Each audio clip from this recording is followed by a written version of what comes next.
guys, welcome back to the channel. So today I'm going to show you how to change out your rear brake pads on your Chevy Tahoe. This is my 2015 Chevy Tahoe. So the first thing you want to do is jack her up, take off the tire, put a jack stand underneath, yada yada yada, and you want to take off the cap or off of your brake fluid reservoir. I've been changing my other brake pads. And as you do it, then you press in the pistons and push fluids back up in here. As you can see, I'm already at the top, so I'm going to have to take some out before doing the back brakes.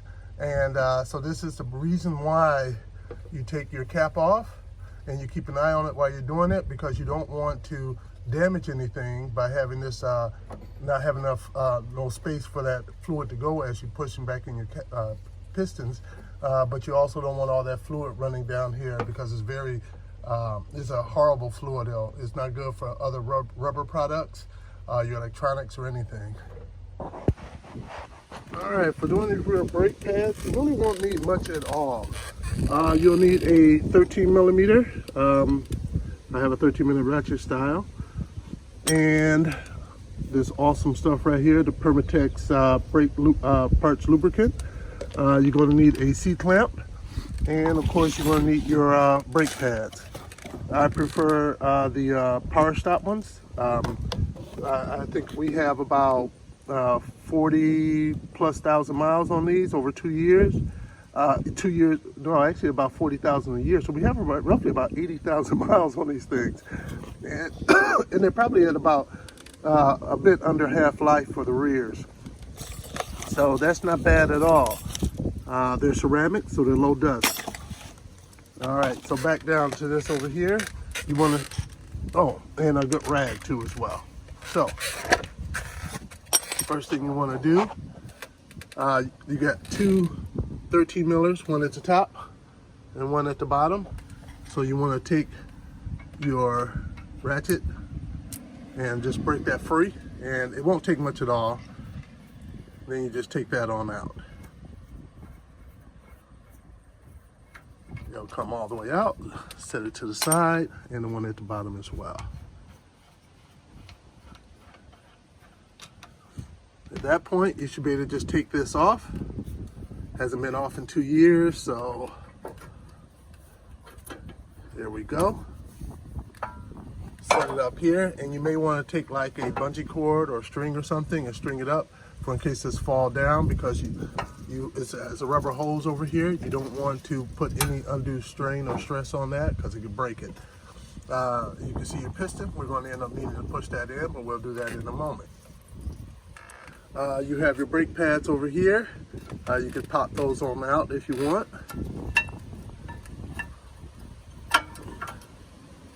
And let's see here. Actually, the rears are actually a bit more. So it's about due. So 2 years, about 80,000 miles was about it. So I probably should have changed these a little bit early. They were getting a little too low. Yep. There we go. And let's see here. Now you have these right here. You see how they kind of move in and out? That's how they're supposed to be. So as your pads wear out, they'll move in. And as you're pressing on your brakes and releasing your brakes, they should be able to move freely like that. If they're not, if they're just stuck there, they're seized up in there, that means you're gonna have to replace out this whole bracket right here. But so what you wanna do is, as long as yours aren't seized in here, is that rubber part right there, you're gonna take from around the neck right here, pull it on out, take it out, and you're gonna clean all of that off and re-lubricate it and put it back in. The same for the bottom one as well. Then be careful. On some cars, these are different. The top and the bottom are different. So on here, they appear to be the same, but just be careful on that. So you just want to take that and clean that off.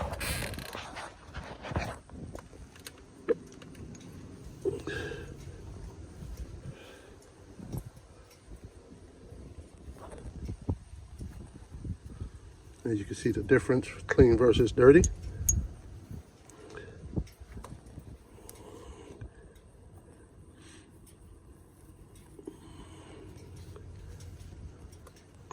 All right, now with those nice and clean, you want to take some new clean lubricant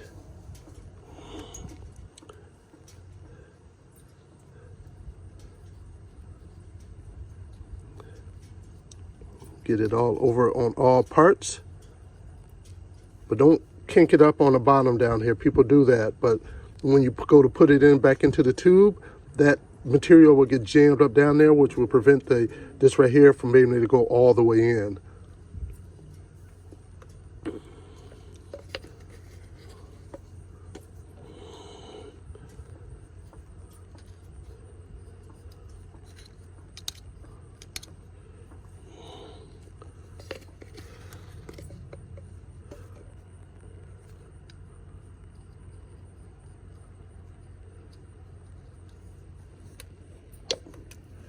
Now that you have that, you'll take it, you'll bring it over, you'll put it in there, turn it around to distribute that lubricant all over. Same for the other. Make sure the rubber boot snaps back around the neck of the pin, and then just push it back in and out. If you're not able to push it all the way back in and out, because you probably got that stuff all jammed down up and all that extra material. All right, so now you have that part done. We're just about there. Now you want to pop off these old clips. They just pop off out of there. If you need to, take a wire brush and clean these off. If yours are all rusted up, why not? They're fine. Take the new ones. Over. Pop them into place.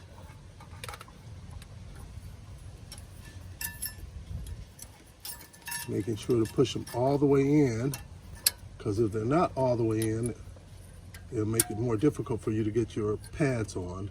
All right. So now we got those. We're going to take our pads.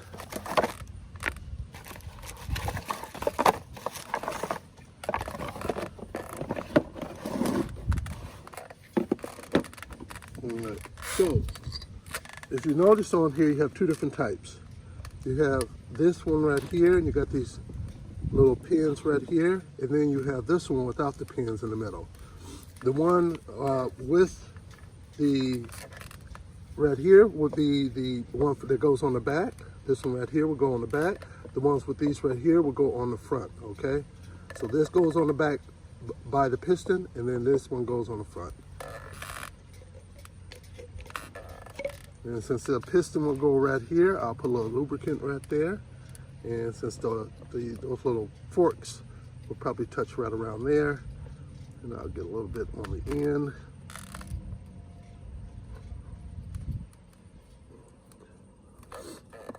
Take that.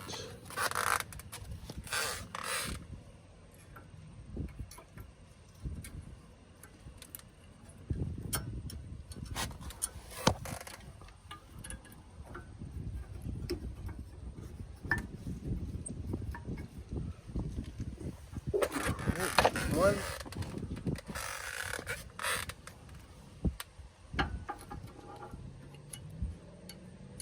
And that's number 2. Now that you have that on there, last thing we want to do now is compress down our piston. So we'll take our C-clamp, get a little closer. All right, so I'm taking an old brake pad, putting it onto the piston. And let me open that up more. I'm doing this with one hand, so forgive me.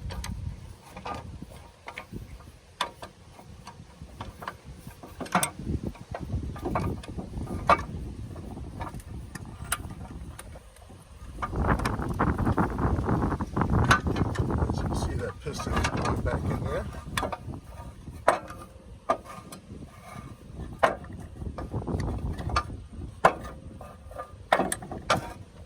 And it's easy to go in there with 2 hands. It'll be much quicker, of course.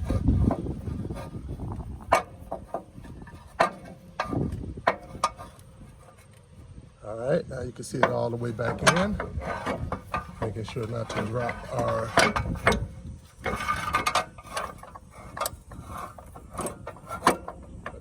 caliper.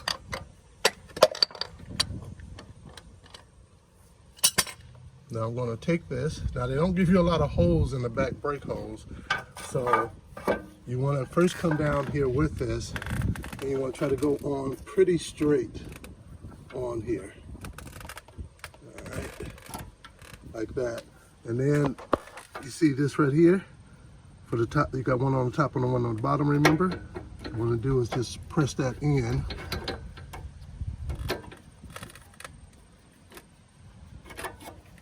There we go, and do the bottom as well.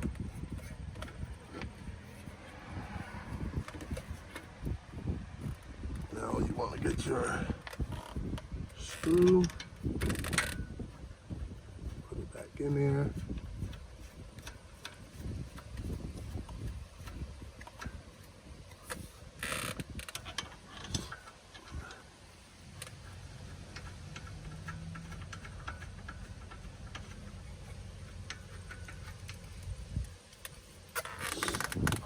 And then, of course, tighten these down. Remember, don't crank these down. It doesn't take much to hold those in, so there's no reason to crank these down.